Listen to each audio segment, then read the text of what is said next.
Hello, everyone. This is lecture number 3 of solutions chapter. और यहाँ पर हम हेनरीज लॉ और उसके आगे फिर राउल्ट्स लॉ और बहुत इंपॉर्टेंट चीज़ों के बारे में डिस्कशन यहाँ करने वाले हैं। देखिए, लास्ट क्लास में हमने आखिरी के 5-7 मिनट में इसका डिस्कशन किया था। और मैं छोटा लेक्चर रखने के मूड में था पिछला वाला, तो कोई बहुत अच्छे से एक्सप्लेन नहीं किया था। तो यहाँ पर हम आपके जो डिस्कशन अपना स्टार्ट करेंगे वो पिछले क्लास में जो 5-7 मिनट थे उनको दोबारा से लेते हुए कि हमने टेम्परेचर का इफेक्ट देखा था सॉलिबिलिटी पे। Because dissolution of gas in a liquid is exothermic. Temperature के बढ़ाने पे सॉलिबिलिटी डिक्रीज करती है, कम होती है। यहाँ हम प्रेशर का इम्पैक्ट देखने वाले हैं सॉलिबिलिटी पे। इस चैप्टर के नोट्स भी सबको पहले ही मिल चुके हैं क्योंकि लेक्चर 2 में, मतलब ये लेक्चर 3 चल रहा है, बट लेक्चर 2 का ही आखिरी का पार्ट था जो मैं पहले से ही प्रिपेयर कर लिया था। तो ये उसी को हम ज़रा डिस्कस और एनालाइज करने वाले हैं। बहुत ध्यान से देखिएगा, इम्पॉर्टेंट है। लिक्विड के केस में अगर हम सॉलिड को घोल ले, मान लीजिए चीनी को घोल ले आप लिक्विड में, पानी में, तो प्रेशर का कोई इम्पैक्ट नहीं रहता। मगर गैस को घोल रहे हो, किसी गैस को घोल रहे हो, तो बहुत ज़्यादा इम्पैक्ट रहता है प्रेशर का भी। तो 100 बातों की एक बात यह है कि solubility of gas in a liquid is directly proportional to pressure of that gas above the solution. यही आगे हेनरीज लॉ में भी अभी बताने वाले हैं। ठीक, यानी ये क्या बोल रहे हैं कि भाई जितना आप ऊपर से प्रेशर लगाएंगे गैस का, वो उतनी ज़्यादा पानी के अंदर घुलेगी। The amount of gas dissolve in a solution will double if the pressure of that gas over the solution is doubled. यानी दुगना प्रेशर कर देंगे तो वो जितना घुलना है वो उससे ज़्यादा घुल जाएगी। फिर इसी को एक्सप्लेन भी कर रहे हैं कि वही कार्बोनेटेड ड्रिंक्स जो रहती हैं, जैसे हम पेप्सी, मिरिंडा या फिर ड्यू, कोक, थम्स अप, इन सब में जो है वो हाई प्रेशर में उसको डिज़ोल्व किया जाता है। Contains dissolve carbon dioxide under pressure greater than the atmospheric pressure. आइए अब ये है क्या ज़रा पहले समझते हैं, फिर थ्योरी पढ़ेंगे, ज़रा प्रैक्टिकल लेवल पर हम समझते हैं। ये मैं जैसे कि बोल रहा हूँ, पिछली क्लास में भी 5-7 मिनट समझाया था, बट वो थोड़ा जल्दी में थे। यहाँ हम एनालाइज करके एक एक चीज़ ज़रा ध्यान से पढ़ते हैं। देखिए, CO2 गैस है, ये पानी है, लिक्विड है। और अब अगर मैं इसको, ये केमिकल रिएक्शन नहीं हो रहा है, बस इसको CO2 को इस पानी में हम डिज़ोल्व करना चाह रहे हैं। यहीं से समझ लिए। देखिए, मान लीजिए कि ये CO2 था, ये CO2 के कुछ मॉलिक्यूल्स हैं और ये लिक्विड पानी है। तो ये it's a two way process, equilibrium वाला प्रोसेस है। यानी कुछ CO2 घुल भी रही है और कुछ CO2 घुली हुई CO2 गैस बाहर निकल भी रही है। तो कुछ घुल भी रही है, बाहर निकल भी रही है। AQ का मतलब क्या है कि वो अंदर पानी के अंदर जाके घुल गई है CO2 गैस। तो ये बाहर वाली CO2 है गैसियस फॉर्म में, ये AQ लिखा हुआ है, यानी अंदर वाली CO2 है। तो ये इक्विलिब्रियम स्टैब्लिश है। अगर मैं इससे KP का टर्म लिखने को कहूँ कि इक्विलिब्रियम और प्रेशर, गैसियस सिस्टम के लिए, तो इधर तो पानी में है, तो उसका तो प्रेशर आपके है नहीं, और 1/वाटर का खुद का लेते नहीं है, तो बस ये हो जाएगा पार्शियल प्रेशर ऑफ CO2, यानी डिनोमिनेटर में 1/दिस।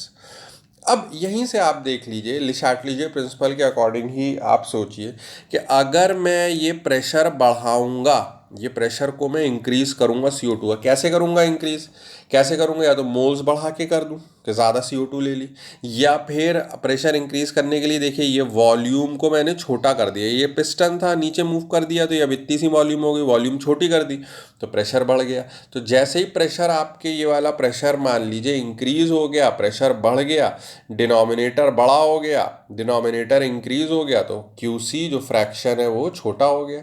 QC छोटा हो गया। अब वो QC को दोबारा, when QC is less than KP, तो रिएक्शन किधर जाता है? फॉरवर्ड डायरेक्शन में, यानी ज़्यादा मात्रा में इधर जाएगा, ज़्यादा अमाउंट में CO2 डिजॉल्व होगी। उसी को उन्होंने ऐसे ही उसके थ्रू भी समझाया हुआ है कि देखिए गैस और सॉल्वेंट, और ये सोल्यूशन में चली गई गैस, इक्विलिब्रियम में है। अब ये देखिए, if the piston is push down, इसको हम नीचे ले जा रहे हैं तो गैस कंप्रेस होगी, प्रेशर इंक्रीज हो जाएगा, जो है वो कंसंट्रेशन इंक्रीज हो जाएगी। प्रेशर इंक्रीज होना मतलब कंसंट्रेशन तो एग्जैक्टली क्या है, प्रेशर इंक्रीज हो गया, वॉल्यूम कम हो गई, तो मोलैरिटी बढ़ गई, कंसंट्रेशन इंक्रीज हो गई. Rate at which gas dissolve is now greater than rate at which it leaves the solution. Eventually equilibrium is reestablished when the concentration of gas in the solution has increased enough to make the escape rate equal to the rate at which gas dissolve. यानी ज़्यादा, आप देखिए pressure कम करने से हुआ क्या कि यहाँ ज़्यादा मॉलिक्यूल्स घुल गए, ज़्यादा मॉलिक्यूल्स घुल गए. ली शैटलीजे प्रिंसिपल ज़्यादा अच्छा है इसको समझने के लिए कि it can be explained by Le Chatelier principle. The disturbance and increase in pressure of gas above the solution, ठीक, by having more gas. Pressure बढ़ा देंगे आप. ये देखिए क्रांतिकारी होता है Le Chatelier प्रिंसिपल के. हमने प्रेशर बढ़ा दिया, उसने कहा तेरी इतनी हिम्मत, प्रेशर बढ़ाएगा, अब तो मैं कम करके रहूँगा. कैसे कम करोगे? इन गैस के मॉलिक्यूल्स को मैं ले जाऊँगा. कहाँ ले जाऊँगा? पानी के अंदर ले जाऊँगा. ठीक. In other words, increasing the pressure of gas will cause gas to become more soluble. ज़्यादा वो पानी की साइड में जाके घुलेगी. ठीक. अब यहीं पर ये देखिए हेनरी जो साइंटिस्ट थे उन्होंने ऑब्जर्व किया कि वाह, अगर हम गैस का प्रेशर बढ़ाते जा रहे हैं, इधर एक्स एक्सिस पे प्रेशर है, प्रेशर को हम बढ़ाते जा रहे हैं, और ये है कि कितनी गैस घुल रही है, ग्राम्स ऑफ गैस पर 100 ग्राम ऑफ पानी. पानी तो उतना ही है 100 ग्राम, बट वो इधर हेनरी अंकल एनालाइज कर रहे थे कि 100 ग्राम पानी में प्रेशर के, अगर हम ऊपर ऊपर उस गैस का प्रेशर, ऊपर का मतलब क्या है? पानी के ऊपर. मुझे इस वर्ड का मतलब नहीं समझ में आया था कि ऊपर ऊपर कौन सा ऊपर, मेरे घर के ऊपर, तेरे घर के ऊपर, नहीं, पानी के ऊपर. पानी के ऊपर जो गैस के मॉलिक्यूल्स हैं, अगर उनका प्रेशर मैं बढ़ा दूं, मोल्स बढ़ा दूं, वॉल्यूम जहाँ पे वो रह रहे हो कम करके बढ़ा दूं, तो अंकल प्रेशर बढ़ा रहे थे, तो अंकल ये देख रहे थे कि ये ज़्यादा घुल रहे हैं, इनका ये डिज़ोल्व ज़्यादा हो रहे हैं, घुल ज़्यादा रहे हैं. तो इसी को उन्होंने देखा कि ये लीनियर रिलेशन है. तो फिर अंकल ने स्टेटमेंट दिया, जो कि हेनरीज लॉ आ रहा है. सब लोगों को, हमको बोर्ड का जब एग्ज़ाम देना होगा तो ये इम्पॉर्टेंट रहेगा. तो ये स्टेटमेंट काफ़ी ज़्यादा पूछा जाता है बोर्ड एग्ज़ाम में. प्रेशर सॉल्युबिलिटी लॉ भी कहते हैं हेनरीज लॉ को. स्टेटमेंट यहाँ पर हम सब लोग मिलके नोट डाउन कर लेंगे. यहाँ स्टेटमेंट वेरी इंपॉर्टेंट. ये देखिए, concentration of gas dissolve in a given volume in a liquid at any given temperature is directly proportional to partial pressure of gas over the solution. यानी ये इतना बड़ा वाला स्टेटमेंट अगर अजीब सा लग रहा है, तो ये छोटा वाला स्टेटमेंट जो है, इसको आप नोट डाउन कर लें तो भी अच्छा रहेगा. इसको नोट डाउन कर लें तो भी अच्छा रहेगा. ये वाला स्टेटमेंट और ज़्यादा छोटा और अच्छा है. ये भी हेनरीज लॉ का स्टेटमेंट है. नहीं, कंसंट्रेशन मतलब कितनी गैस घुली. अब उसको ये मेजर किस में करना चाह रहे हैं? मोल फ्रैक्शन के टर्म में. मेजर किस में करना चाह रहे हैं? मोल फ्रैक्शन के टर्म में, कि मोल फ्रैक्शन ऑफ गैस की वो कितनी घुल गए. स्टेटमेंट देखिए क्या है. Mole fraction of gas in a solution is proportional to partial pressure of gas above the solution.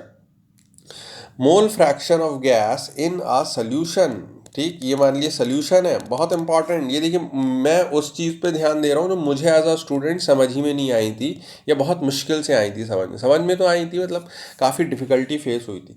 Mole fraction of gas solution के अंदर, यानी सोल्यूशन में कितनी गैस घुली है. Mole fraction of gas in a solution, जिसको ये symbolize इससे कर रहे हैं कि mole fraction of gas in a solution वो प्रोपोर्शनल होगा कि ऊपर कितना प्रेशर है. Mole fraction of gas in a solution is proportional to partial pressure of gas above the solution. ये वाला स्टेटमेंट भी हेनरीज लॉ का स्टेटमेंट है. ये लिख कर आएंगे, पूरे नंबर मिलेंगे बोर्ड एग्जाम में और कंसेप्ट भी क्लियर होंगे. मोल फ्रैक्शन ऑफ गैस सोल्यूशन के अंदर, यानी अंदर गैस जो घुली हुई है उसका मोल फ्रैक्शन इस बात पे निर्भर कर रहा है कि ऊपर उस गैस का, उसी गैस का जैसे घोल लें, दुनिया भर की गैस का नीचे घोलना है, उस गैस का पार्शियल प्रेशर कितना. पार्शियल यानी सिर्फ उसका. मान ली 50 एटीएम ऊपर प्रेशर है, मगर उसमें दुनिया भर की गैस है. भैया तुम उसका प्रेशर देखो ना, जैसे तुम्हें घोलना है. अभी अगला सवाल आने वाला है, देखिए.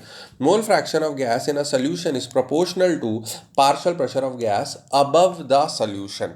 अब उसको पार्शियल प्रेशर मतलब वो वाला गैस का जो वेपर में है उसका प्रेशर, वो डिसाइड करेगा कि कितनी अंदर नीचे गैस घुल रही है.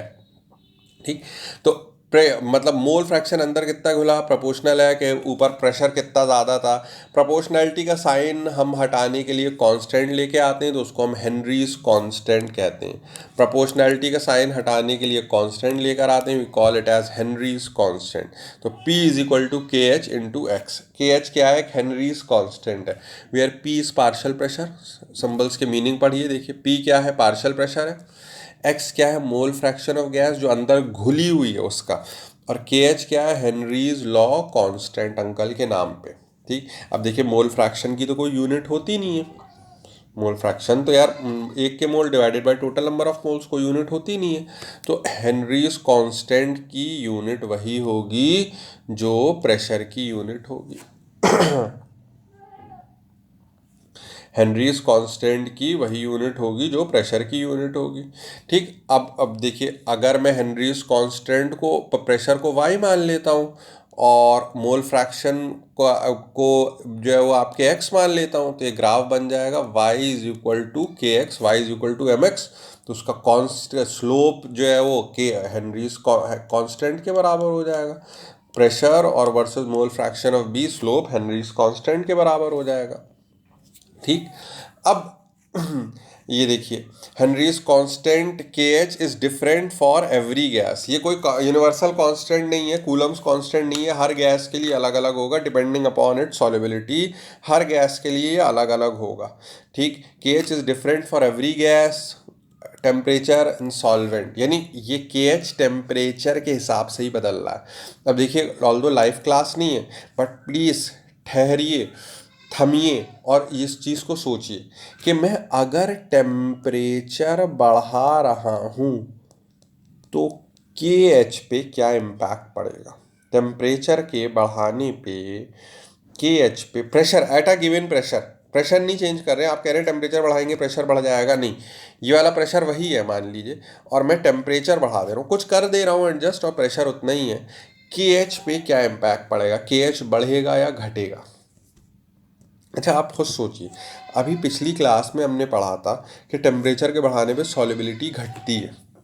टेम्परेचर के बढ़ाने पे सॉल्युबिलिटी घटती है, यानी एक बात तो तय है कि टेम्परेचर बढ़ाएंगे तो एक्स कम होगा, एक्स कम होता जाएगा। क्यों कम होता है, क्योंकि वो कम घुल रही है, टेम्परेचर के बढ़ाने पे कम घुल रही है। अब कम घुल रही है तो के एच फिर क्या होता जाएगा, इंक्रीज करता जाएगा, क्योंकि प्रेशर तो वही है, प्रेशर तो वही है जो था, प्रेशर तो वही है, प्रेशर तो वही है जो था आपके। मैंने टेम्परेचर बढ़ा दिया तो एक्स बड़ा हो गया, अब एक्स बड़ा हो गया तो सॉरी एक्स छोटा हो गया, टेम्परेचर बढ़ा दिया तो एक्स छोटा हो गया, तो अब प्रेशर तो वही है, तो यानी के एच क्या हो गया, एक तरीके से बड़ा हो गया। तो हाँ, आपके पहली बात तो ये है कि के एच अगर अपने में बड़ा है तो सॉल्युबिलिटी कम होगी। और ये देखिए बहुत इंपॉर्टेंट बात आ रही है, the value of K H increases with increase in temperature and hence solubility of gas decreases with increase in temperature. ये तो हम पहले ही देख चुके हैं कि जो सॉल्युबिलिटी है वो आपके डिक्रीज कर रही है टेम्परेचर के साथ में, we have already seen it. तो अब ये यहाँ पर काम की बात जो आपको कॉपी में लिखने वाली लेवल की बात है वो ये है, solubility of gas is inversely proportional to value of K H. जिस गैस का के एच जितना बड़ा होगा, जिस गैस का के एच जितना बड़ा होगा उसकी सॉल्युबिलिटी उतनी कम होगी। जिस गैस का के एच जितना बड़ा होगा, यानी के एच ज़्यादा है तो यार एक्स छोटा होगा, एक्स कम है यानी सॉल्युबिलिटी कम है, कम घुल रही है। ये देखिए एनसीईआरटी का स्नैपशॉट है यहाँ पर, the value of Henry's law constant for selected gases in water.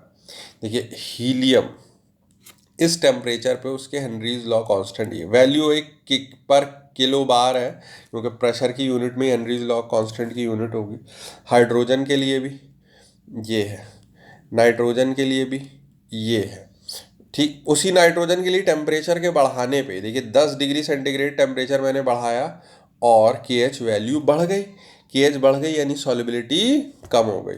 वही ऑक्सीजन है 293 पे इतना है और 303 पे मैंने से 10 डिग्री बढ़ाया, सॉल्युबिलिटी कम हो गई, सॉल्युबिलिटी कम हो गई क्योंकि के सॉल्युबिलिटी कम हो गई यानी के एच बड़ा हो गया। अब ये देखिए अलग अलग गैसेस के लिए, आर्गन 298 केल्विन पे, ये रही के एच की वैल्यू। CO2 ठीक आपके 298 केल्विन पे, ये रही वैल्यू।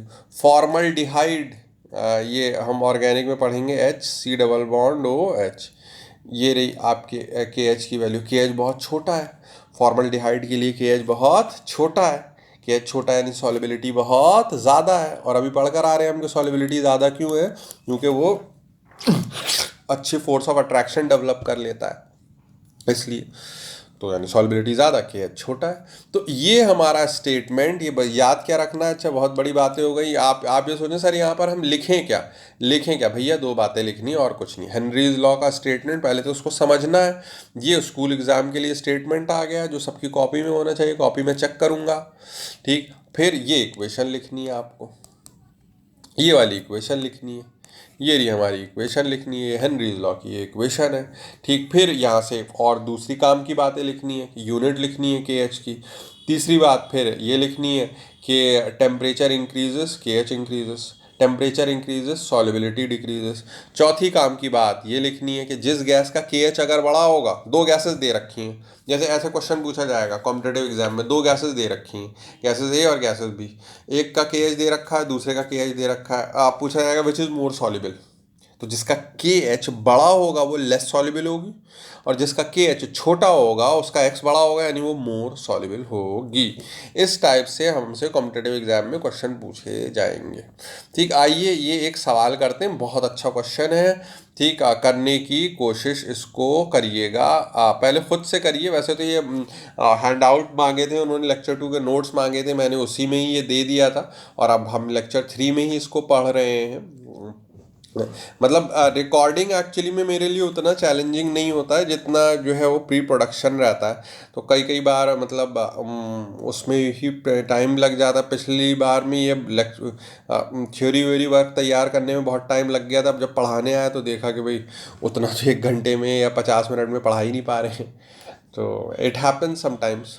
चलिए नेक्स्ट हम ये सवाल देखते हैं। के एच दे रखा है सॉल्युबिलिटी का नाइट्रोजन गैस के लिए, पानी के अंदर घोलना है नाइट्रोजन गैस को 25 डिग्री सेंटीग्रेड पे 298 केल्विन पे, ये दे रखा है। के एच ये दे रखा है, बहुत बड़ा के एच है सर, बहुत बड़ा के एच है सर एंड मैम, बहुत बड़ा के एच है। के एच बड़ा यानी सॉल्युबिलिटी कम है N2 की। अच्छा ठीक है, पता है। मोल फ्रैक्शन N2 का हवा में दे रखा है 0.8, जिस हवा का ये प्रेशर है उसका ये मोल फ्रैक्शन है। फिर ये पूछा है कि बताइए कितने मोल N2 हवा से जो है वो 10 मोल पानी के अंदर घुल पाएगी 5 ATM प्रेशर पे। 5 ATM प्रेशर पे कितने मोल्स गैस घुल पाएगी, ये पूछा गया है। तो देखिए ये तो जो बाहर एक्सटर्नल प्रेशर है 5 एटमॉस्फेयर प्रेशर, यानी 5 ATM का एक्सटर्नल प्रेशर है। तो इसमें नाइट्रोजन का प्रेशर कितना होगा, क्योंकि हमको ये पता होना चाहिए कि हमको जो निकालना है प्रेशर वो मेनली जिस गैस को घोलना है उसका निकालना है। तो partial pressure due to nitrogen, अभी हम हेनरीज लॉ नहीं लगाएंगे, partial pressure due to nitrogen निकालेंगे। तो वो क्या होगा, total pressure into mole fraction. अब यहाँ पे बहुत लोग गलती करते हैं, सर क्या कर रहे हैं, वहाँ तो मोल फ्रैक्शन आप कुछ और बोल लेते, यहाँ कुछ और बोल रहे थे। मैं तो काफ़ी ज़्यादा परेशान हो गया था कि यार यहाँ मोल फ्रैक्शन को पी से के एच से मल्टीप्लाई कर रहे थे, यहाँ पी से मल्टीप्लाई कर रहे हैं। अरे भैया वो हेनरीज लॉ था, ये स्टेट्स ऑफ मैटर का डाल्टन्स लॉ है यार, कि टोटल प्रेशर से आप जब आप उस चीज़ का मोल फ्रैक्शन मल्टीप्लाई करते हैं तो पार्शियल प्रेशर उस चीज़ का आ जाता है। तो टोटल प्रेशर 5 ATM दे रखा है, नाइट्रोजन का मोल फ्रैक्शन 0.8 दे रखा है, तो ये 4 ATM पार्शियल प्रेशर नाइट्रोजन का आ गया। अब ये 4 ATM नाइट्रोजन का प्रेशर है जो वो अप्लाई कर रही है पानी पे और फिर वो घुल रही, तो ये 4 ATM नाइट्रोजन का प्रेशर है। अब आप हेनरीज लॉ लगाइए, उसका हेनरीज लॉ कांस्टेंट नाइट्रोजन का हमको दे रखा है, और ये मोल fraction of nitrogen inside the solution, inside the solution. तो अब इसको हम कैलकुलेट करेंगे। 4 ATM के एच की value, mole fraction of N2 वो क्या होगा, moles of N2 divided by moles of water plus moles of N2। मतलब मोल फ्रैक्शन यही तो होता है ना, जिस चीज़ का moles divided by total number of moles. पानी में 10 मोल पानी में कितना घुला, बहुत अच्छी बात है। तो ये 4 ATM, अब ये लिखा हुआ है देखिए के एच, इसको मैं इधर ले गया तो 4 × 10⁻⁵ हो गया, इधर लेके चला गया। अब खुद लग रहा है कि यार ये इतना छोटा सा नंबर है 4 × 10⁻⁵, तो यानी न्यूमरेटर बहुत ज़्यादा छोटा होगा, मोल्स ऑफ N2 बहुत कम होंगे एज़ कम्पेयर टू पानी के मोल्स के। तो moles of N2 is very very much less than moles of water. ठीक, वो हमको यहाँ उसका आंसर देख के ही पता चल गया कि कम होंगे। तो अब फिर that is why it can be written as 4 × 10⁻⁵ moles of N2 upon moles of water. इसको मैंने निगलेक्ट कर दिया, इसको निगलेक्ट कर दिया, ये है ही नहीं। Moles of N2 upon moles of water. Moles of water कितना है, मोल ऑफ वाटर कितना है 10, तो मोल ऑफ N2 अपॉन 10। ठीक, ये देखिए ये कितना हो गया, इधर मल्टीप्लाई कर दिए 4 × 10⁻⁴। ये मोल्स ऑफ N2 है, ये डिजॉल्व होंगे 10 मोल पानी में। इंटेलिजेंट एजम्पशन था यहाँ पर, वरना बड़ी लंबी कैलकुलेशन करनी पड़ जाती, तो हमने इसको निगलेक्ट कर दिया। ठीक, ये एक अच्छा क्वेश्चन था। एक सिमिलर सवाल एनसीईआरटी के अंदर भी है, मैं चाहूँगा कि इसको आप बिना देखे करें। नाइट्रोजन गैस बबल की जा रही है, ठीक, कितने मिली मोल्स नाइट्रोजन गैस जो है वो 1 लीटर पानी में डिजॉल्व होंगे। अब 1 लीटर का मतलब 1000 ml, 1000 ml का मतलब 1000 ग्राम, 1000 ग्राम का मतलब 55.5 मोल्स। तो वैसे ही सवाल बन जाएगा। नाइट्रोजन का पार्शियल प्रेशर दे रखा है, हेनरीज लॉ कांस्टेंट दे रखा है उसका। तो ये करिएगा, सॉल्ड एग्जाम्पल है, बट सोल्यूशन ना देखिएगा, खुद से करने की कोशिश कीजिएगा। ठीक, ये दो हमारे होमवर्क के क्वेश्चन है। देखते हैं भाई कितने लोग होमवर्क भेजते हैं, कितने लोग। बहुत दुख की बात है, 2-3 लोगों ने भेजा, 2-3 लोगों ने सिर्फ भेजा है लेक्चर 2 में कहने के बाद में होमवर्क। इसके बाद तो मुझे मतलब लग रहा है कि लोग लेक्चर भी पता नहीं देख भी रहे हैं या नहीं देख रहे हैं। It is very difficult for me to analyse.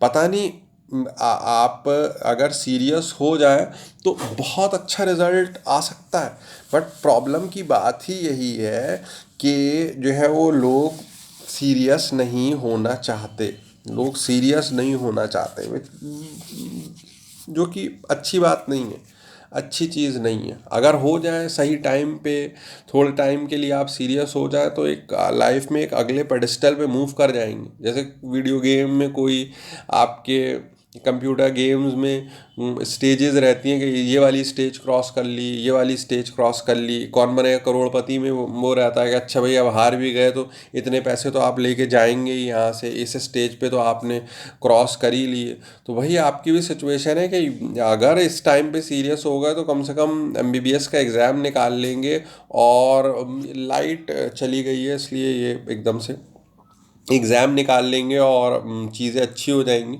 But I don't know कि क्यों लोग ऐसा काम नहीं कर रहे हैं। आइए डिस्कशन अपना आगे बढ़ाते हैं। एप्लीकेशन ऑफ हेनरीज लॉ, यहाँ से क्वेश्चन पूछा जाएगा, इसलिए ध्यान से देखिएगा। बहुत सारी एप्लीकेशन है, सब एनसीईआरटी में लिखी हुई है।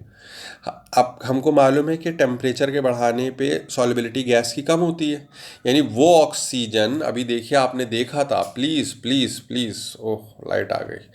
ठीक, वो ऑक्सीजन ये सब मैं एनसीईआरटी की टेबल लेकर आया हूँ भाई साहब। वो ऑक्सीजन जो कि 293 आपके केल्विन पे, उसके केएच की वैल्यू इतनी थी 303 पे, केएच बढ़ गया, केएच बढ़ गया यानी सॉल्युबिलिटी कम हो गई, केएच बढ़ गया यानी सॉल्युबिलिटी कम हो गई।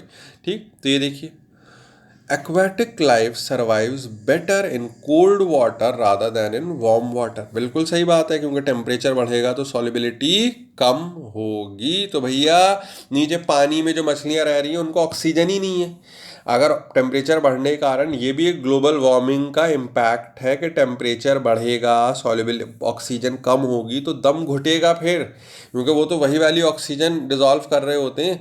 This is because solubility of dissolved oxygen in water bodies is more at lower temperature which supports aquatic life better. बहुत अच्छी बात है, ठीक, बहुत ही अच्छी बात है।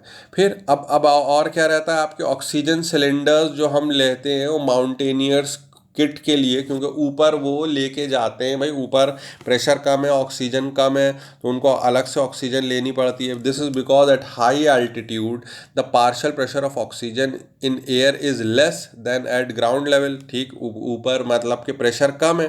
ठीक, अब जब प्रेशर मान लीजिए कम है तो ऑक्सीजन लेवल जो हमारे ब्लड के अंदर है वो और टिश्यूज़ में वो कम होने लगता है, तो जो ऊपर बहुत ज़्यादा कमज़ोरी फील करते हैं और चक्कर वगैरह भी आते हैं। इस कंडीशन को हम एनॉक्सिया बोलते हैं कि ऊपर है, मतलब आप, क्योंकि ऑक्सीजन रिलेटिवली कम था तो अब हमारे वो पार्शियल प्रेशर कम रहा तो ब्लड के अंदर सॉल्युबिलिटी भी कम हो गई। अब जब सॉल्युबिलिटी कम हो गई तो चक्कर आ रहे हैं। ठीक, तो उसको प्रिवेंट करने के लिए जो है वो ऑक्सीजन वो अलग से सिलेंडर के थ्रू भी लेते हैं। ठीक, सिलेंडर से भी ऑक्सीजन लेते रहते हैं, मतलब ऐसा नहीं कि वहाँ एयर नहीं होती है, बट सिलेंडर से अलग से लेते रहते हैं। ठीक, अब ये देखिए, स्कूबा डाइविंग में भी आपके बहुत ज़्यादा यूज, बहुत ध्यान से सुनिएगा। स्कूबा डाइविंग मतलब पानी के अंदर आप डाइव कर रहे हैं। ठीक, इंडिया में आपके गोवा में, अंडमान निकोबार में होती है स्कूबा डाइविंग। गोवा में तो उतनी अच्छी नहीं, अंडमान निकोबार में काफ़ी ध्यादा होती है स्कूबा डाइविंग। ठीक, ज़िंदगी ना मिलेगी दोबारा में, कैटरीना आपने स्कूबा डाइविंग करा रही थी, तो उससे भी आप ध्यान रख सकते हैं। क्या है यहाँ पर ज़रा समझते हैं हम। ठीक, इस पे क्वेश्चंस कई बार पूछे जाते हैं, एक डिजीज़ भी है इससे रिलेटेड, बहुत ध्यान से देखिए। देखिए, पानी के अंदर ऑब्वियसली ऑक्सीजन तो लेके जाना ही है, तो ऑक्सीजन सिलेंडर हम लेके चले जाएं नहीं, बट कहानी में ट्विस्ट है। ठीक, अब ये जो टैंक होते हैं इनमें एयर भरी जाती है, और एयर में हीलियम भर देते हैं वो जानबूझ के। हीलियम, यार इस एयर में तो उतनी हीलियम नहीं है, तो पानी के अंदर कैटरीना को हीलियम की क्यों ज़रूरत पड़ी? यानी आप देख रहे हैं जो स्कूबा डाइविंग वाला जो ऑक्सीजन सिलेंडर रहेगा उसमें क्या क्या होगा, हीलियम होगी, नाइट्रोजन की परसेंटेज थोड़ी कम कर दी गई, ऑक्सीजन की परसेंटेज तो आपके 21% रहती है, थोड़ी सी बढ़ा दी गई। यानी उन्होंने रिकन्फिगर कर दिया है, जो हम स्कूबा डाइविंग में नीचे एयर लेके जा रहे हैं, ऑक्सीजन नाइट्रोजन है, बिल्कुल है, वो बाहर भी 80% 20% रहती है, यानी 79-21, बट नाइट्रोजन को घटा दिया, ऑक्सीजन को थोड़ा सा बढ़ा दिया, और एक नई चीज़ ऐड कर दी ज़ोर ज़बरदस्ती, हीलियम। वजह क्या है ये देखते हैं। This is because as they dive deeper into water the level of dissolve gases is high due to higher pressure. देखिए, प्रेशर बढ़ जाएगा, ये तो फिजिक्स में केमिस्ट्री में भी पढ़ते हैं। यहाँ पर प्रेशर पी नॉट था, और ये एच हाइट तक हम आ गए, तो अब यहाँ पर फिर प्रेशर क्या होगा, P naught plus rho G H, तो प्रेशर बढ़ जाएगा। At higher pressure the divers body will absorb more gases. अब देखिए, प्रेशर बढ़ गया, तो हेनरीज लॉ ये कह रहा है कि P is equal to, Henry's law constant तो वही है, टेम्परेचर वही है, N2X, तो प्रेशर बढ़ गया, प्रेशर इंक्रीज हो गया, K तो वही है, तो X भी बढ़ जाएगा, सॉल्युबिलिटी बढ़ जाएगी। तो at higher pressure the divers body will absorb more gases. ठीक, at greater that the amount of nitrogen absorb into the blood and tissue is greater than the amount absorbed at shallow that. यानी normal जब मैं ऊपर रहता, normal ज़मीन पे रहता, तो जितनी नाइट्रोजन और दूसरी गैसेस अब्जॉर्ब हो रही थी वो आपके उससे ज़्यादा होंगी। ऑक्सीजन डिजॉल्व हो रही है, तो ऑक्सीजन का तो चलो इस्तेमाल हो जा रहा है, सेलुलर प्रोसेस में हम यूज़ कर ले रहे हैं, उसकी कंसंट्रेशन नहीं बढ़ रही है, मगर नाइट्रोजन तो इनर्ट है, और वो बस वो कलेक्ट होती जाती है टिश्यू में, जितनी होनी चाहिए उससे ज़्यादा। ठीक, अब जब डाइवर ऊपर आना शुरू करता है, यानी कर ली कैटरीना ने स्कूबा डाइविंग कर ली, अब वो ऊपर वापस आ रही है अपने। ठीक, ऊपर जब वापस आ रही है, जब वो असेंड कर रही हैं ऊपर, तो अब वो दोबारा से प्रेशर कम होने लगेगा। अब प्रेशर एकदम से तेज़ी से कम होने लगेगा, तो नाइट्रोजन जो ज़रूरत से ज़्यादा घुली हुई थी आपके टिश्यूज़ में, अब वो बाहर निकल कर आएगी। अब जब गैस वो बाहर निकल कर आएगी बबल्स की फॉर्म में, ठीक, nitrogen comes out in the form of bubbles, तो वो फिर अजीब सी ही जो है वो टिश्यूज से गैस निकल कर आ रही है, तो बहुत दर्द होता है जॉइंट्स में, हड्डियों में एकदम से अजीब सा दर्द सा उठता है, और उस बीमारी को हम क्या बोलते हैं, बेंड्स। तो ये क्वेश्चन याद रखना है कॉम्पिटिटिव एग्जाम के लिए, कि स्कूबा डाइविंग में नाइट्रोजन के एक्सेस डिसोल्यूशन की वजह से एक बीमारी होती है, उसका नाम क्या है, बेंड्स, BENDS, बेंड्स। ठीक, तो उसको डिकम्प्रेशन सिकनेस भी बोलते हैं, क्योंकि कंप्रेस किया था, अब आप जब डिकम्प्रेस कर रहे हैं, ऊपर आ रहे हैं, तो एक बेंड्स, एक ये बीमारी होगी। ये बेंड्स किसकी वजह से होती है, याद रखना है, बेंड्स किसकी वजह से होती है, it is a kind of toxic effect due to higher concentration of nitrogen in the blood. ठीक, अब जब बहुत ज़्यादा डाइल्यूट कर लेंगे, तो यार अब आप ये सोचिए कि जब मैंने 56% ही ली हुई है, और वो जब एक्स्ट्रा डिजॉल्व होगी, तब कहीं जाके वो उस लेवल पर आएगी जितना हुआ करती थी डिजॉल्व 78%, तो मैं उतना फ़र्क नहीं फील करूँगा, उतना फ़र्क नहीं फील करूँगा मैं। ठीक, फिर और क्या एग्जाम्पल है इसका, कोल्ड ड्रिंक, जो हम कार्बोनेटेड ड्रिंक्स पीते हैं, पेप्सी, कोक, आपके मिरिंडा, ठीक, ड्यू, थम्स अप, ये सारी चीज़ें। तो carbonated drinks and cans are sealed under high pressure to increase the solubility of carbon dioxide. ज़्यादा बॉटलिंग प्लांट जो रहते हैं कोल्ड ड्रिंक के, उनमें हाई प्रेशर में डिजॉल्व करते हैं CO2 को और फिर बॉटल को बंद कर देते हैं। अब जब before the bottle is open the gas above the drink is almost CO2 at higher pressure than atmospheric pressure. उनका प्रेशर बढ़ाया, CO2 घोली और बंद कर दिया। ठीक, अब जब बॉटल को हम ओपन करते हैं, पुक, बॉटल ओपन कर दी तो एकदम से अब नॉर्मल प्रेशर आता है। तो प्रेशर तो अंदर लोअर होता है तो सॉलिबिलिटी कम होती है, तो अब solubility of gas in solution is also lowered. As a result some of this gas escapes with a hiss. ये देखिए, हाँ भाई अम्मार, ये देखिए कोल्ड ड्रिंक निकल रही है। अब इसका मतलब ये नहीं कि क्लास छोड़ के आप फौरन, हाँ निकाल रहा हूँ ज़रा, निकाल रहा हूँ ज़रा कोल्ड ड्रिंक ले आऊँ, सर ने कहा है कोल्ड ड्रिंक पी लो, इसका बिल्कुल ये मतलब नहीं है। ठीक, ये देखिए कि जैसे ही मैं इसमें पोर कर रहा हूँ, अब यहाँ तो नॉर्मल प्रेशर है तो ये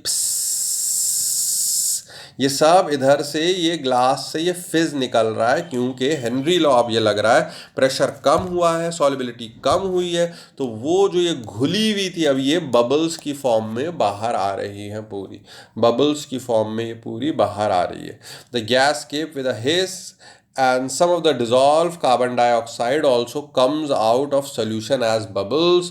अगर हम इसे खुला छोड़ देंगे बहुत देर के लिए तो कंसंट्रेशन ऑफ CO2 वो सब बाहर निकल आ जाएगी, जो equilibrium with carbon dioxide in the air, जो कि ना के बराबर होती है, और फिर then the drinks become flat. यानी आप खुद सोचिए भाई, ये मैं पेप्सी लेकर आ रहा हूँ, मैं ग्लास में पोर कर रहा हूँ और मैं बहुत देर तक उसको रहने दिया, बहुत देर तक उसको हमने रहने दिया, बहुत देर तक रहने दिया, तो ये सारा फिज तो उड़ जाएगा।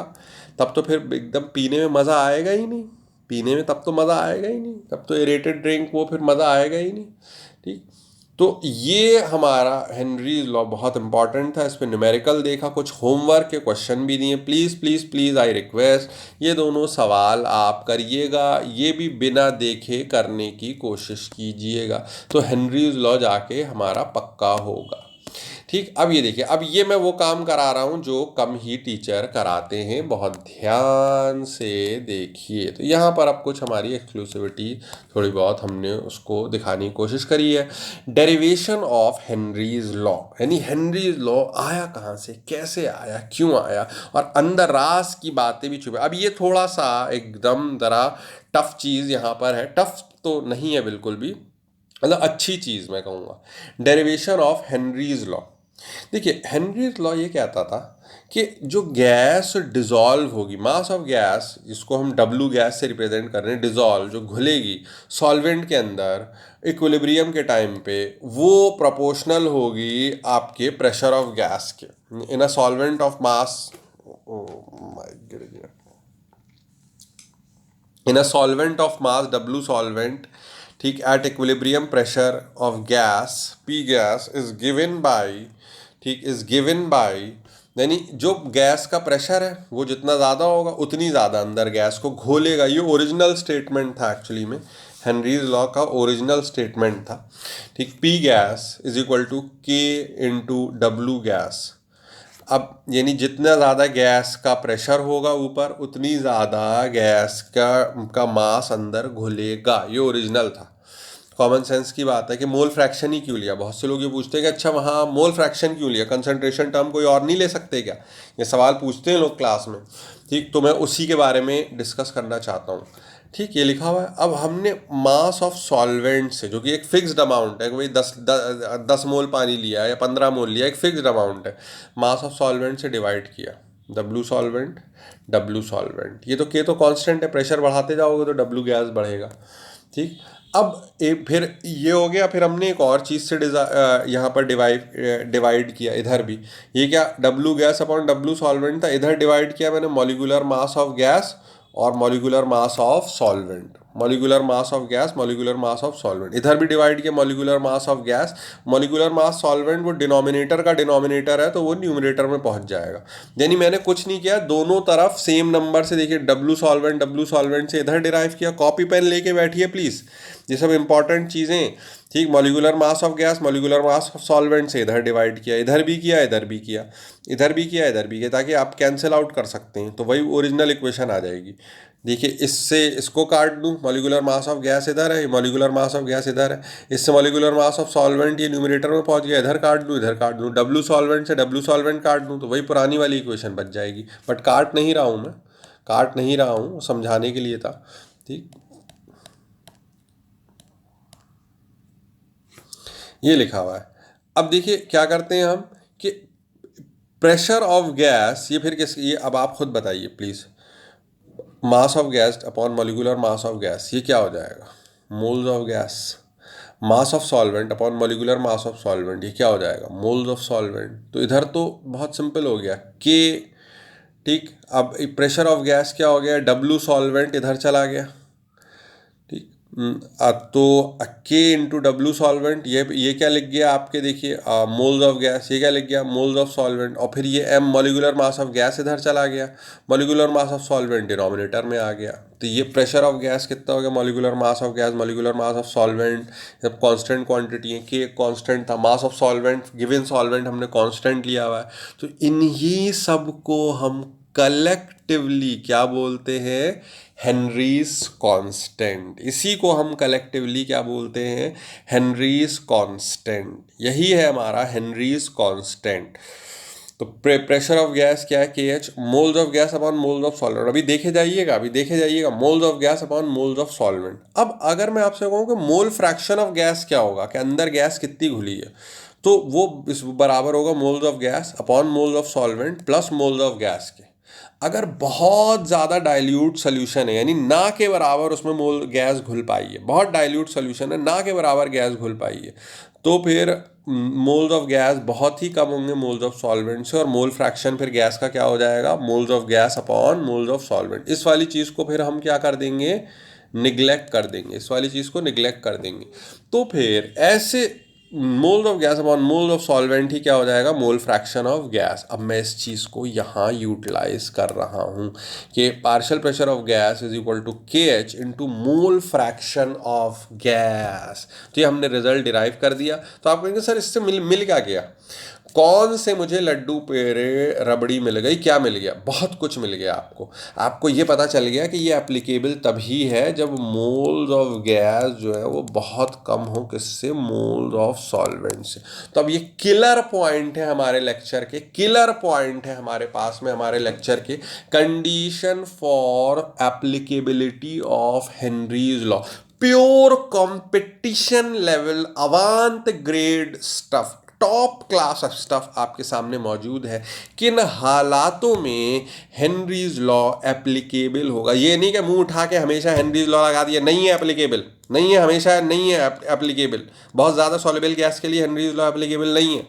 ठीक, कंडीशन ये कि solubility of gas in liquid is low, जो कम घुल रही होंगे, तभी तो मोल फ्रैक्शन उसके बराबर होगा moles of gas upon moles of solvent के। ठीक, तो सॉल्युबिलिटी आपके लो होनी चाहिए, यानी बहुत डाइल्यूट होना चाहिए, कम सी घुल रही हो। ठीक, और गैस आइडियल हो। अच्छा, गैस आइडियल होती ही कब है, any real gas can behave as ideal gas at low pressure and high temperature. Any real gas can behave as ideal gas at low pressure and high temperature। Low pressure high temperature पे कोई भी real gas ideal gas बन जाएगी।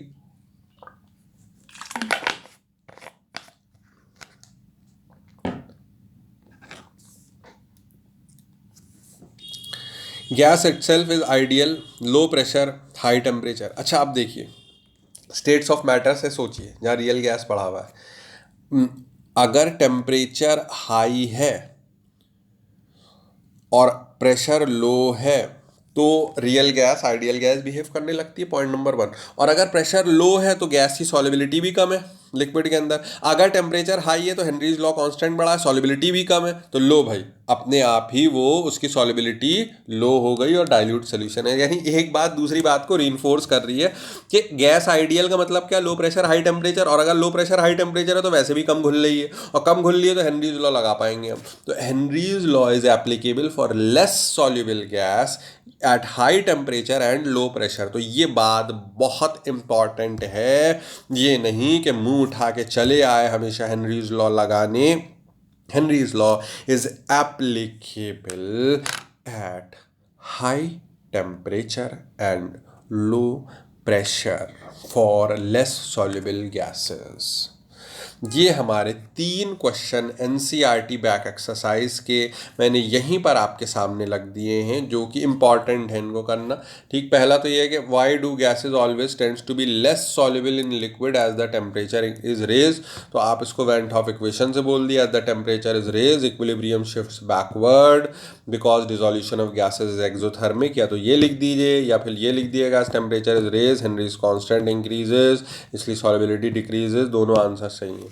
State Henry's law and mention some important application, जैसा कि आप देख सकते हैं कि वही solubility is proportional to moles of gas above the solution in vapour phase. Application बहुत सारी बताई। ठीक, ये एक हमारा न्यूमेरिकल है, ये करिएगा। इसी बहाने एनसीईआरटी भी कवर होती रहेगी भाई। एनसीईआरटी कवर करना बहुत ज़रूरी है।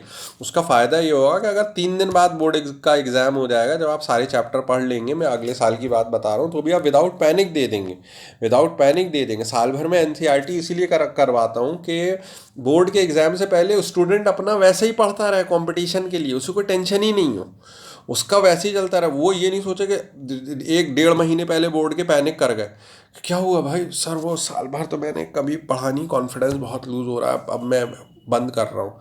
नहीं, हम थोड़ा थोड़ा अभी करते रहेंगे, कोई प्रॉब्लम नहीं होगी। आइए अपना डिस्कशन जो है वो आगे बढ़ाते हैं। बहुत important, vapour pressure of a liquid. Vapour pressure of a liquid, देखिए मैंने आपको पहले ही बताया हुआ है कि क्लास 11th जो आपकी रही हुई है वो मैंने बहुत अच्छे से पढ़ाई हुई है। सिर्फ एक रिग्रेट है, जो हमारा लास्ट एकेडमिक सेशन में बुल्सआई मेडिकल बैच जो था, जो अब न्यूक्लियस मेडिकल 2020 बन गया है, वहाँ आपके बैच में सिर्फ मुझको एक रिग्रेट है कि मैं मार्च के समय में आपके 10 मार्च 12 मार्च 15 मार्च के आसपास आप लोगों की क्लासेस ले रहा था, और जिसमें हम इक्विलिब्रियम पढ़ा रहे थे। तो वो तभी से लॉकडाउन स्टार्ट हो गया था। 2-4-5 क्लासेस चाहिए थी, तो मैं एकदम, जैसे मैं पढ़ाना प्रेफर करता हूँ, एकदम डीप वे में और हर डायमेंशन देना और स्टूडेंट को हर तरीके समझाने की कोशिश करना, वो नहीं कर पाया था। आपके बैच में ये रिग्रेट है। इंजीनियरिंग वाले बैच में हाइड्रोजन एस ब्लॉक और पी ब्लॉक ग्रुप 13-14 उनको कराया ही नहीं गया हुआ है, तो वो उसके लिए partly I am also responsible, वो फॉर वट एवर रीज़न। खैर वो चलिए आपके बैच से रिलेटेड नहीं, उधर ही है, आपके बैच में ही है। तो मैं फिजिकल और वो सारी चीज़ें कोरिलेटेड होती हैं, तो हम यहाँ पर उसे इज्जत दे के पोर्शंस को कवर करने की कोशिश करेंगे। मान ली यही आर्टिकल अगर मैं किसी उस बैच में पढ़ा रहा होता कि जहाँ मैंने फिजिकल इक्विलिब्रियम बहुत अच्छे से कवर कर लिया होता, तो ये सब मैं उतनी डिटेल में नहीं लेता। तो बहुत ध्यान से देखिए concept of vapour pressure of a liquid. ठीक, बहुत ध्यान से, बहुत ध्यान से, बहुत ध्यान से। चैप्टर इसी पे खिल कर निकल कर आएगा, निखर कर आएगा चैप्टर फिर यहीं से। ठीक, आइए ज़रा पढ़ते हैं हम वेपर प्रेशर क्या है। A sample of liquid consists of large number of molecules. Considerable force of attraction molecules के बीच में है। मॉलिक्यूल्स आप मूव कर रहे हैं, कोलाइड कर रहे हैं एक दूसरे से। ठीक, ये बिल्कुल नॉर्मल सी बात है, लिक्विड के मॉलिक्यूल्स हैं। काइनेटिक एनर्जी मॉलिक्यूल्स की बदल रही है, किसी की वेलोसिटी ज़्यादा है, किसी की वेलोसिटी कम है, वही बोल्ट्जमैन डिस्ट्रीब्यूशन यहाँ पर भी है, तो काइनेटिक एनर्जी चेंज हो रही है। Some of the molecules having high kinetic energy, अगर वो सरफेस पर हैं तो वो सरफेस छोड़ के वो फोर्स ऑफ अट्रैक्शन को ओवरकम करके वो वेपर के रूप में स्केप कर जाते हैं। यानी मॉलिक्यूल्स, यहाँ लिक्विड के ये मॉलिक्यूल्स थे, कुछ मॉलिक्यूल्स ये बंद डिब्बा अगर है तो ये आपके गैस फेज में ऊपर चले जाते हैं। अब जब ऊपर चले गए तो ये प्रेशर एक्सर्ट करेंगे, तो वो फिर प्रेशर बढ़ने लगता है। ठीक, प्रेशर बढ़ने लगता है। थोड़ी सी थ्योरी है हमने यहाँ पर जो है वो क्या कहते हैं ली हुई है कि इनिशियली जब किसी डिब्बे में हमने पानी डाला है तो कोई वेपर वगैरह नहीं था। फिर ऐसे ही जो मैंने लिखवाया है पूरा कि स्केप एज वेपर, इस पूरे फिनोमिना को हम इवेपोरेशन बोलते हैं या वेपराइजेशन बोलते हैं। तो अब वेपर शुरुआत में तो एग्जिस्ट नहीं कर रहे थे, धीरे धीरे इवेपोरेशन होने लगा। ठीक, water molecules begins to leave the liquid surface and vapour phase established. धीरे धीरे ऊपर, यहाँ लिक्विड छोड़ के कुछ कुछ सरफेस वाले मॉलिक्यूल्स ये ऊपर जाने लगे। ठीक। अब जब सफिशिएंट अमाउंट ऑफ वेपर ऊपर आने लग गया तो फिर जो है वो क्या कहते हैं कि वो वेपर फेज में जब मॉलिक्यूल्स इंक्रीज करने लग गए तो फिर एक रिवर्स फ्लो भी होने लगा कि वो इधर उधर घूम रहे थे, घूमते घूमते अगर वो वापस लिक्विड के सरफेस पर आए तो उनको कैप्चर कर लिया गया, तो वापस लिक्विड फेज में भी आने लग गए। तो as the number of water molecules in vapour phase increase, some of them strike the liquid surface and are converted back to liquid phase and the process is known as condensation। देखिए liquid का vapour में जाना वो क्या कहलाता है, evaporation या vaporisation, और आपके वेपर इधर उधर घूम के अगर वो लिक्विड में आ जाए तो वो क्या कहलाता है, कंडेंसेशन। कुछ टाइम के बाद में ऐसा हुआ, देखिए यही इक्विलिब्रियम की कैरेक्टरिस्टिक है कि rate of evaporation becomes equal to rate of condensation, यानी जिस रेट से लिक्विड वेपर में जा रहा है उसी रेट से वेपर लिक्विड में जा रहा है, and a state of dynamic equilibrium is achieved. ये रही फिगर हमारी, ठीक है। The equilibrium can be represented as water, और वाटर वेपर यानी लिक्विड में भी है वेपर में भी है। अब यहाँ पर जो नंबर ऑफ मॉलिक्यूल्स हैं वो कांस्टेंट हो गए। कांस्टेंट का मतलब अब गैस के जितने मॉलिक्यूल्स ऊपर रह रहे थे, मैम जैसे फॉर एग्जांपल यहाँ 25 मॉलिक्यूल है तो अब वो 25 ही रहेंगे, तो हम कहेंगे अरे भैया अब तुम्हारे मॉलिक्यूल बढ़ नहीं रहे क्या, लिक्विड वालों ने ऊपर आना बंद कर दिया क्या, अब गैस में नहीं आ रहे क्या, रिश्ते खराब हो गए क्या। नहीं, उसने कहा रिश्ता वही, सोच नई, स्टार प्लस। ठीक, क्यों भाई, अब क्या हो गया, अब क्या हो गया, ठीक, कौन सी सोच नहीं, उसने कहा जिस रेट से अब लिक्विड से वेपर में जा रहे हैं उसी रेट से वेपर में अब किस में आ रहे हैं, लिक्विड में आ रहे हैं। तो जिस रेट से आ रहे हैं उसी रेट से जा रहे हैं, और इसीलिए ना मेरे मॉलिक्यूल्स बढ़ रहे हैं ना घट रहे। 25 मॉलिक्यूल्स ने, ये 25 मॉलिक्यूल्स जो प्रेशर एग्जर्ट करेंगे, अब कहाँ एग्जर्ट करेंगे, वही मैनोमीटर में, ये नहीं कि लिक्विड में कर रहे हैं एग्जर्ट, जो उनका ऑब्जर्व्ड प्रेशर होगा इन 25 मॉलिक्यूल्स का जो अपने ही लिक्विड के साथ में इक्विलिब्रियम में है, वो 25 मॉलिक्यूल्स का जो प्रेशर होगा वो प्रेशर क्या कहलाएगा, वेपर प्रेशर। वो प्रेशर क्या कहलाएगा, वेपर प्रेशर। ठीक, the pressure exerted by vapour under such condition is called vapour pressure. कौन सी condition, when the rate of evaporation यानी लिक्विड से वेपर में जाने का रेट बराबर हो रेट ऑफ कंडेंसेशन यानी वेपर से लिक्विड में आने का रेट, तब वो क्या कहलाएगा, आपके वेपर प्रेशर, वेपर प्रेशर। ठीक, तो अब ये देखिए एक और डेफिनेशन आ रही है, the vapour pressure is measured when dynamic equilibrium exist between condensation, liquid vapour से वापस गैस में आना, एंड इवेपोरेशन यानी लिक्विड से वेपर में जाना। Dynamic equilibrium is known as equilibrium vapour pressure. अब बार बार इतना बड़ा वर्ड यूज नहीं करते, तो सिर्फ वेपर प्रेशर, यानी वेपर प्रेशर है ही इक्विलिब्रियम का टाइम का प्रेशर। वो ऐसा नहीं कि अच्छा कोई भी गैस है इसका प्रेशर वेपर प्रेशर ना, इक्विलिब्रियम के टाइम के प्रेशर को ही वेपर प्रेशर कह रहे हैं। The vapour pressure of a liquid increases with increase in temperature. अब ये देखिए, ये मैं समझाता हूँ यहाँ पर, ये मैं समझाता हूँ। इक्विलिब्रियम से सोचते हैं हम, इक्विलिब्रियम से H2O लिक्विड और H2O गैस के बीच में इक्विलिब्रियम है। ठीक, बहुत अच्छी बात है। मैं आपसे कह रहा हूँ उसका के इक्विलिब्रियम का टर्म लिख दीजिए, तो आप कहेंगे के equilibrium KP is equal to partial pressure at equilibrium. H2O gas, liquid का तो कुछ होता नहीं है, बस गैस का प्रेशर। हमने कहा अरे गैस का इक्विलिब्रियम का टाइम का प्रेशर, इसी को तो हम क्या कह रहे थे, वेपर प्रेशर। यानी वेपर प्रेशर किसके बराबर है, KP के बराबर है। लो, KP के बराबर है, और KP तो बदल नहीं सकता, इसलिए वेपर प्रेशर भी नहीं बदल सकता, इसीलिए vapour pressure is constant at a given temperature. इसी को मैंने पहली बार स्टेट्स ऑफ मैटर में पढ़ाया था, इसी को मैंने पहली बार स्टेट्स ऑफ मैटर में पढ़ाया था, मगर वहाँ तो कुछ भी एक्सप्लेनेशन नहीं दिया था। वो क्या कहला रहा था, एक्वस टेंशन। तो वहाँ सवाल में ये था aqueous tension is constant at a given temperature, यानी vapour pressure is constant at a given temperature. Vapour pressure किसी भी पर्टिकुलर टेम्परेचर पे कांस्टेंट होता है, क्योंकि केपी कांस्टेंट होता है तो वेपर प्रेशर भी कांस्टेंट होगा, ऑब्वियस सी बात है। जब केपी कांस्टेंट होता, केपी को कोई नहीं बदल सकता टेम्परेचर के अलावा, तो वेपर प्रेशर को भी कोई नहीं बदल सकता। ठीक, तो वेपर प्रेशर टेम्परेचर के प्रोपोर्शनल क्यों है, क्योंकि टेम्परेचर खुद किसको बदल देता है। ठीक, जो केपी कहेगा मैं वो करूंगी। अच्छा, वो करोगी तो टेम्परेचर के बढ़ाने पे केपी बढ़ गया, क्यों बढ़ गया? बिकॉज लिक्विड का गैस में जाना एंडोथर्मिक प्रोसेस है। लिक्विड को हीट देंगे आप तभी तो गैस में जाएगा, तो यानी एंडोथर्मिक प्रोसेस है। और एंडोथर्मिक प्रोसेस है तो फिर एंडोथर्मिक प्रोसेस के लिए variation of K equilibrium with temperature, van Hoff equation, thermodynamics के एंड में पढ़ा हुआ, इक्विलिब्रियम में भी नहीं थर्मोडायनेमिक्स में पढ़ा था और इक्विलिब्रियम ने भी बताया था। थोड़े दिन तो क्लास रही थी हमारी, मैं ये कह रहा हूँ मैं उतने अच्छे से नहीं पढ़ाया जो जैसे मैं चाह रहा था, पढ़ाया तो है ठीक।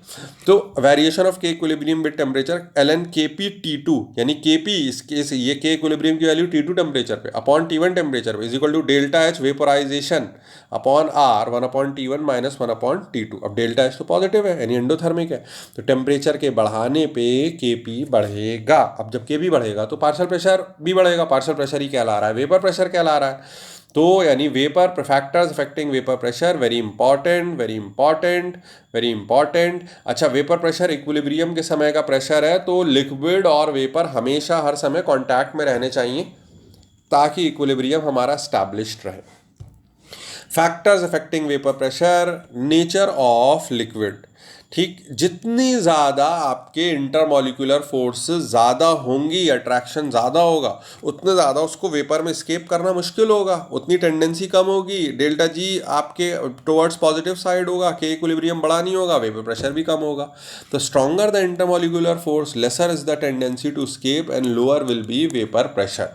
तो वेपर प्रेशर कम होगा, यानी वही आप देखिए अब पेट्रोल का वेपर प्रेशर बहुत ज़्यादा होगा क्योंकि वहाँ फोर्स ऑफ अट्रैक्शन बहुत कम है, और पानी का वेपर प्रेशर उतना नहीं होता है क्योंकि पानी में फोर्स ऑफ अट्रैक्शन बहुत ज़्यादा है, हाइड्रोजन बॉन्डिंग बहुत ज़्यादा है, इसलिए हम देख भी नहीं पाते वेपर प्रेशर पानी का। पेट्रोल का तो आप देखिए बोतल के अंदर है और काफ़ी ऊंची बॉटल हो, सब में पेट्रोल फैल जाएगा, वेपर प्रेशर डेवलप हो जाएगा। वेपर प्रेशर टेम्परेचर के डायरेक्टली प्रोपोर्शनल है, टेम्परेचर बढ़ाएंगे तो वेपर प्रेशर बढ़ेगा। आप तो ये समझिए ना कि वेपर प्रेशर तो अपनी अलग ही टन में है। हमने कहा क्यों भाई, तो टन में क्यों है?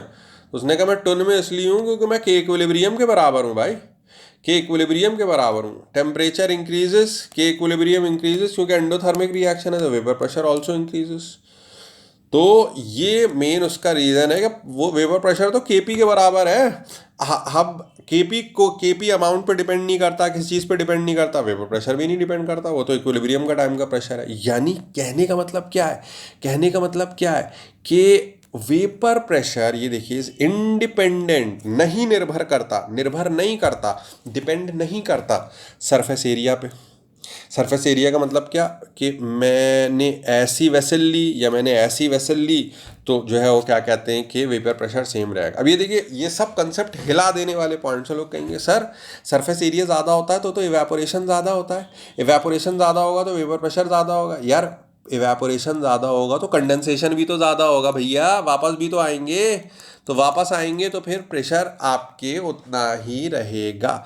आप ये सोचिए ना, प्लीज़ प्लीज़ प्लीज़ ये सोचिए भैया, वेपर प्रेशर जो है वो के इक्विलिब्रियम के बराबर है यार। इक्विलिब्रियम का अमाउंट इन सब पे डिपेंड करता है क्या? के इक्विलिब्रियम के एफ और के बी का रेशियो है, वो इन सब पे डिपेंड नहीं करता, तो वेपर प्रेशर भी डिपेंड नहीं करेगा, वेपर प्रेशर भी डिपेंड नहीं करेगा, ठीक नहीं करेगा। तो उस एंगल से सोचिए, उस एंगल से सोचिए, ये देखिए कि यहाँ जो भी आपके, चाहे मैं ऐसे लूँ, चाहे मैं ये चौड़ी और सरफेस एरिया ज़्यादा वाली ले लूँ, चाहे मैं ज़्यादा पानी की वैसे ले लूँ, सब में अगर जो इक्विलिब्रियम के समय का प्रेशर 200 mmHg था तो वही रहेगा, वेपर प्रेशर वही रहेगा। बहुत इंपॉर्टेंट पॉइंट, वेपर प्रेशर नहीं निर्भर करता सरफेस एरिया पे, वॉल्यूम ऑफ लिक्विड पे, अमाउंट ऑफ लिक्विड पे। 10 लीटर लिया या 15 लीटर लिया, अगर इक्विलिब्रियम स्टैब्लिश हो गया तो जो है वैल्यू वो वही है, ठीक। एडजस्टमेंट ऐसा होगा कि वही के इक्विलिब्रियम के बराबर वैल्यू रहे।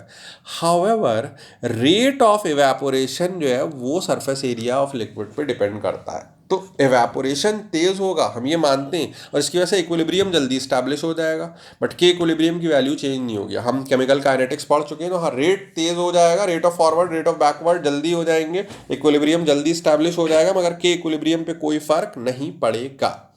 तो वेपर प्रेशर इन सब पे डिपेंड नहीं करता है। ठीक। अब यहाँ से हम बड़े ही इम्पॉर्टेंट डिस्कशन की तरफ बढ़ते हैं। 10 मिनट है मेरे पास में, अगर हम जो है वो क्या कहते हैं इसको हल्का फुल्का डिस्कशन करें। Raoult's law, vapour pressure of solution, Raoult's law. तो चलिए 10 मिनट हम इसको यूटिलाइज करते हैं कि कहाँ तक के हम इसको ज़रा डिस्कस कर पाएँ। कुछ तो डिस्कस करेंगे। Vapour pressure of solution, actually मैं 10 मिनट में इसलिए बोल रहा हूँ, यहाँ मैं चाहकर भी लेक्चर इंक्रीज नहीं कर सकता हूँ, क्योंकि वो फिर 4.5-5 GB की फाइल हो जाती है, और उसको अपलोड करने में फिर मतलब हालत ख़राब हो जाती है। अगर 4-4.5 GB ही फाइल में बहुत टाइम लग जाता है, उसके ऊपर में बहुत प्रॉब्लम हो जाती है। और वो वाला मतलब फाइबर वाला हाई स्पीड इंटरनेट है नहीं, लॉकडाउन है तो लग भी नहीं पा रहा है, तो ये सारे कुछ इश्यूज़ हैं। तो इसलिए मैं कोशिश करता हूँ कि भाई 1 घंटा 5 मिनट तक ही हमारा लेक्चर रहे, क्योंकि फाइल साइज वरना it becomes huge. Vapour pressure of solution या राउल्ट्स लॉ। ठीक। अब यहाँ पे देखिए, कुछ पहले ज़रा बैकग्राउंड तैयार करते हैं। इसकी पहले स्पेलिंग देख लिए, मैं झूठ नहीं बोल रहा हूँ, स्टूडेंट तो स्टूडेंट, टीचर गलत लिख रहे हैं इसकी राउल्ट्स लॉ की स्पेलिंग, और ये फ्रॉम इटर्निटी चलता चला आ रहा है राउल्ट्स लॉ की। यार स्पेलिंग लिखना नहीं जानते यार लोग, हद है। ठीक, इसको ऐसे याद रखना है, राव। और राव ये राजकुमार राव वाला राव है, RAO राव। ठीक, उल्टा हो गया राव, राव उल्टा हो गया, राव उल्ट, राव उल्ट, राव उल्ट। ठीक, राव उल्टा हो गया, और लॉ, फिर राउल्ट्स लॉ। बोर्ड एग्जाम में पूछा जाता है, आप सोचिए कि राउल्ट्स लॉ, अब स्पेलिंग तक लिखना पा रहे हो यार राउल्ट्स लॉ की, फिर उम्मीद कर रहे हो कि नंबर देंगे टीचर। तो बिल्कुल टीचर एकदम देखते ही वो फ्यूरियस हो जाते हैं कि क्या पढ़ा है साल भर भाई इसने, ज़रूरी सिर्फ कोचिंगों के चक्कर काट रहा होगा, कुछ नहीं पढ़ा होगा इसने। ठीक। All solution in which solvent is a liquid are called liquid solutions. ठीक है भाई, सोल्यूट लिक्विड के अंदर जो चीज़ हम घोल लें, हम तीनों घोल सकते हैं। हम गैस भी घोल सकते हैं, हम लिक्विड भी घोल सकते हैं, और हम सॉलिड भी घोल सकते हैं। गैस के घोलने पे क्या होता है, ये पिछली आपके अभी आर्टिकल में डिटेल में देख लिया, हेनरीज लॉ। ठीक। सो वी हैव सीन, अभी ये सब लिखना नहीं है, लिखना क्या होगा मैं बताऊंगा। We have seen properties of a solution of gas and liquid are govern by Henry's law. देख लिया भैया, पक गए हेनरीज लॉ से। अब यहाँ पर हम देखेंगे कि अगर मैं लिक्विड को घोलूं या सॉलिड को घोलूं पानी के अंदर, लिक्विड सोल्यूशन यानी पानी ही मान लें आप, सॉल्वेंट, तो फिर क्या होगा। ठीक। अब यहाँ पर एक सबसे पहले एक वर्ड आ रहा है, लिक्विड सॉल्वेंट आर वॉलेटाइल। ठीक, देखिए वॉलेटाइल और नॉन वॉलेटाइल का मतलब क्या होता है, ये देखिए यहाँ all liquid solutions are non volatile, मैं वहाँ से यहाँ पर आ गया हूँ, घबराए नहीं। वॉलेटाइल और नॉन वॉलेटाइल का मतलब समझा रहा हूँ आपको। ठीक, देखिए दो टाइप के सब्सटेंस होते हैं, वॉलेटाइल या नॉन वॉलेटाइल, जिनकी टेंडेंसी होती है इवेपोरेट करने की, नॉर्मल टेम्परेचर्स पे, नॉर्मल हालात में इवेपोरेट करने की, कम करें ज़्यादा करें, उनको हम वॉलेटाइल कहेंगे। और जिनकी टेंडेंसी ही नहीं है इवेपोरेट करने की, उनको हम नॉन वॉलेटाइल कहेंगे। जैसे फॉर एग्जांपल ये देखिए, ये पानी है, ये पानी है, पानी के अंदर मैं चीनी डाल रहा हूँ, शुगर डाल रहा हूँ, शुगर डाल रहा हूँ पानी के अंदर, तो हमें मालूम है कि शुगर सॉलिड है, बस वो घुल जाएगी। ठीक है, पानी में जाके घुल गई, डिजॉल्व हो गई, बहुत अच्छी बात है।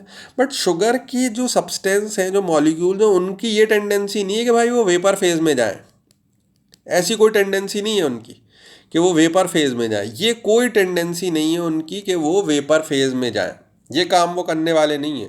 तो हम ये बोलेंगे कि भैया शुगर ठीक है घुल गई पानी में, मगर ये वॉलेटिलिटी वगैरह नहीं है, ये नॉन वॉलेटाइल है। नमक जो है वो नॉन वॉलेटाइल है।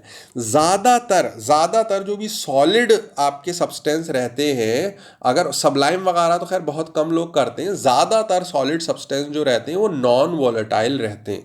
तभी मैं बेस बना रहा हूँ, अगले लेक्चर में एकदम चीरफाड़ कर देंगे। राउल्ट्स लॉ में भी बहुत सारी चीज़ें जो कि जिन्होंने पढ़ भी रखा होगा उनको भी नहीं पता होगा राउल्ट्स लॉ सही से, मैं बता रहा हूँ, सही से नहीं पता होगा, पढ़ भी ली रखा होगा तो भी नहीं पता होगा, हम बता रहे हैं।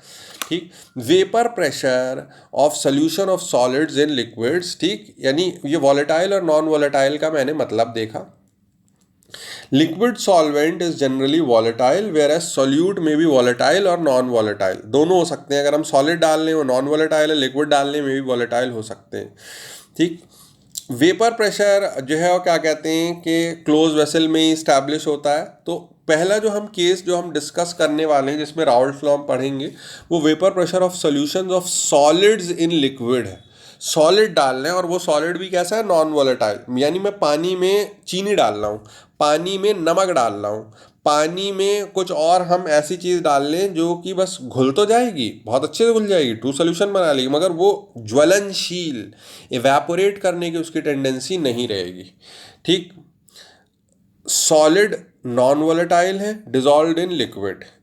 ठीक। फॉर एग्जाम्पल सॉल्ट और sugar dissolved in water, sulphur dissolved in carbon disulphide. तो all liquid solutions of non volatile solute have lower vapour pressure than their pure solvent. अभी इसीलिए हमने डिटेल में वेपर प्रेशर डिस्कस किया कि ये कह रहे हैं कि अगर आप नॉन वोलेटाइल सॉल्यूट ऐड करेंगे तो जो सॉल्यूशन का वेपर प्रेशर है वो कम होगा। आप प्लीज समझने की कोशिश कीजिए। जैसे ये वॉलेटाइल सॉल्वेंट था, अगर अकेला पानी रहता और अकेले पानी का अगर वेपर प्रेशर, सपोज मैं समझाने के लिए बता रहा हूँ, 200 mmHg अगर होता अकेले पानी का, तो जब अब मैं इसमें नॉन वॉलेटाइल सॉल्यूट डाल दूंगा तो वेपर प्रेशर 200 से कम हो जाएगा, 180 mmHg हो जाएगा। क्यों भाई, क्यों? नॉन वॉलेटाइल सॉल्यूट के डालने से ऐसा क्यों होगा? तो वो सब हम नेक्स्ट लेक्चर में वो सारी चीज़ें हम देखेंगे कि नॉन वोलेटाइल सॉल्यूट के डालने से ऐसा क्या हो रहा है, ऐसा क्या हो रहा है। ठीक। तो ये देखिए यहाँ पर अब राउल्ट्स लॉ है, थोड़ा बहुत मैंने डिस्कशन किया, बट वही डिटेल डिस्कशन हम इसका अपने अगले लेक्चर में करेंगे। नेक्स्ट लेक्चर बहुत अच्छा डिस्कशन है राउल्ट्स लॉ पे, बहुत सारी छोटी छोटी मुझको ऐसी बातें यहाँ पर बतानी होंगी जो कि आपको पढ़ भी रखा है जिन्होंने, आई कैन एश्योर यू उनको भी ये सही से चीज़ें, फाइनर न्यूएंसेस, थर्मोडाइनमिक एस्पेक्ट, बहुत सा molecular origin of Raoult's law, ये सब कुछ एज सच नहीं पता होगा, जिस पे क्वेश्चन अगर पूछ लिया जाए तो इधर से उधर भागती फिरती है पब्लिक। तो यह हेनरीज लॉ मेनली डिस्कस किया हमने, और वेपर प्रेशर। अगली वेपर प्रेशर को समझना बहुत ज़्यादा ज़रूरी है क्योंकि ये हर सारी प्रॉपर्टीज़ में चलेगा। ये पहली प्रॉपर्टी हम देख रहे हैं यहाँ पे राउल्ट्स लॉ, और उसको अच्छे से पढ़ेंगे समझेंगे और नेक्स्ट क्लास में डिस्कशन अपना करेंगे। ये जो होमवर्क दिया था प्लीज़ कर लें राउल्ट्स लॉ, और अगली क्लास के बाद एकदम से चैप्टर खुल के आएगा बहुत सारे, आपको लेक्चर 4 के बाद में फिर काफ़ी कुछ काम करने को मिल जाएगा। मॉड्यूल इसका ले ले सोल्यूशन चैप्टर का और सवाल करना फिर, ताकि हम स्टार्ट करेंगे नेक्स्ट लेक्चर से। तो with this note we end this lecture. Thank you very much.